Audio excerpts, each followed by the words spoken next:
Welcome to the Oracle Integration Partner Update. I'm Jürgen Gress, part of the product management team and your host. This month's topics include hands-on integration trainings to connect SaaS applications for HCMCX and ERP and to become a certified integration expert.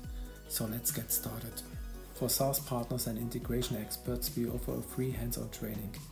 The virtual online training takes place on 3 days. The training includes live virtual classes and hands-on labs that you can run at your own speed.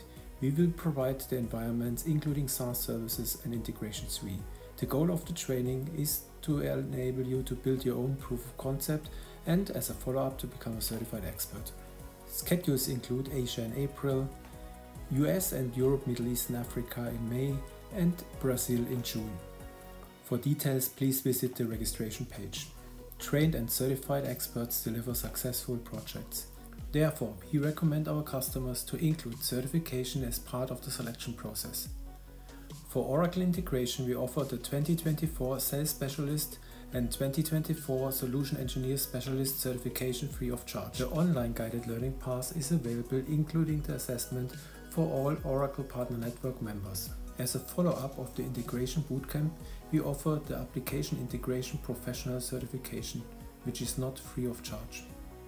In this month's community webcast, Neil, Ravi and Werner will update us on the latest Oracle Integration Suite features, including custom endpoints and disaster recovery. Please join us on April 30th at 4:30 CET. To wrap up today's presentation, in case you're not yet a member, please make sure that you register for the partner community now. Attend the hands-on training to become a certified expert and tune in our partner community webcast for the latest features of Oracle Integration Suite. Thanks for watching.